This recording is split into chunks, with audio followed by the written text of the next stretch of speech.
Brahmastra has so much potential, लेकिन कहीं ना कहीं उस पोटेंशियल को आयन मुखर्जी वेस्ट कर रहे हैं। तो अब वो कैसे और क्यों को जानने के लिए इस वीडियो को एंड तक देखना।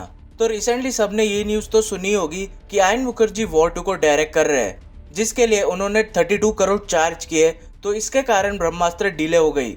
देखो, पैशन अपनी जगह है, लेकिन भाई पैसे भी तो कमाने हैं, क्योंकि ब्रह्मास्त्र में उसको कोई फीस मिलेगी नहीं, सारा बजट ब्रह्मास्त्र में बनाने में चला जाएगा।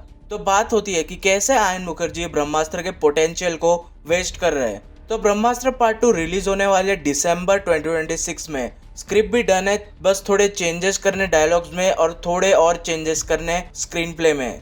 फिर भी इतना टाइम क्यों? अब आगे आयन मुखर्जी वॉर 2 को डायरेक्ट करेंगे, तो 2024 पूरा उसमें चला जाएगा। तो 2025 में ब्रह्मास्त्र पार्ट 2 का शूट शुरू हो जाएगा होपफुली। तो सबसे बड़ा सवाल ये आता है कि क्या ऑडियंस ब्रह्मास्त्र को भूल जाएगी? अगर भूल जाएगी तो पोटेंशियल तो वेस्ट हो गया। मतलब पार्ट 1 2022 में रिलीज हुआ था और पार्ट 2 अब सीधा 2026 के एंड में, और उसके बीच में ब्रह्मास्त्र से रिलेटेड कंटेंट या फिर स्टोरी कुछ नहीं है। अब मैं KGF के यूनिवर्स के बारे में बात करूँ तो KGF चैप्टर 3 भी 2026 में देखने को मिलेगी, लेकिन उसके बीच में सलार के 2 पार्ट्स आने वाले हैं जो कि KGF के इवेंट्स को कंटिन्यू करेगी, और सलार में जो इवेंट्स होंगे उसको KGF 3 में फॉलो करेंगे। तो भाई लोगों को पता है कि KGF 3 भी आ रही है और सलार भी KGF यूनिवर्स का ही है।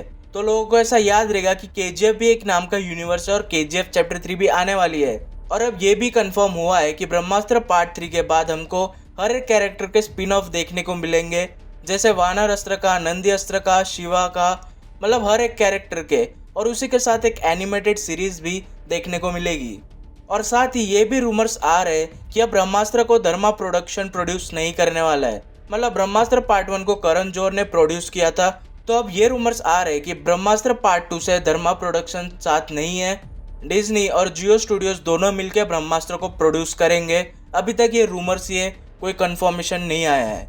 तो अब अगर इतने सारे कैरेक्टर्स के स्पिन ऑफ बना रहे, तो पर्सनली मुझे ये लगता है कि शिवा का स्पिन ऑफ इन 3 साल के अंदर रिलीज हो जाना चाहिए था। मतलब शिवा के बारे में लोग और भी ज्यादा जानते, तो उनको ब्रह्मास्त्र पार्ट 2 और 3 देखने में और भी मजा आता। प्लस लोग ये भी नहीं भूलते कि ब्रह्मास्त्र पार्ट 2 आने वाली है। और हाँ, ये मत भूलना कि इन 3-4 सालों में कितनी एडवांस मूवी आने वाली है। अगले साल प्रोजेक्ट के आ रही है, जो कि प्रॉपर साइफाई मूवी होने वाली है। एंड देन इमॉर्टल अश्वत्थामा, जिसका बजट 600 करोड़ है और भी लगभग 2026 के आसपास रिलीज होगी। मतलब अब ऐसी मूवीज को देखकर एक्सपेक्टेशन बढ़ जाती है। तो अब ब्रह्मास्त्र पार्ट 2 आएगी तो उसके लिए भी एक्सपेक्टेशन उससे ज्यादा होगी। और अगर आयन मुखर्जी ने वो एक्सपेक्टेशन डिलीवर नहीं किया जो ऑडियंस को चाहिए, तो फिर से पार्ट 1 वाला जैसा कांड हो जाएगा और फिर लोग पार्ट 3 को देखने भी नहीं आएंगे, क्योंकि पार्ट 2 के बाद ठीक 1 साल बाद ही पार्ट 3 आने वाला है।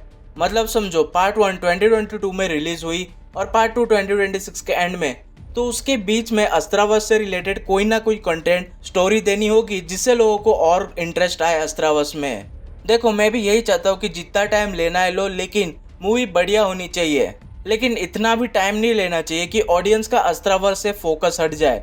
देखो, एट द एंड में यही कहूँगा कि अस्त्रावस का पोटेंशियल इतना है कि ये इंडिया में मार्वल को टक्कर दे सकती है, क्योंकि आयन मुखर्जी ने जो प्लॉट लिया है ब्रह्मास्त्र के लिए वो बहुत अच्छा और यूनिक है। बट कहीं ना कहीं आयन मुखर्जी उसको वेस्ट कर रहे हैं ज़्यादा गैप में मूवीज़ रिलीज करके। बाकी आपको क्या लगता है मुझे कमेंट में बताना। चैनल को सब्सक्राइब कर देना। मिलते हैं अगले वीडियो में।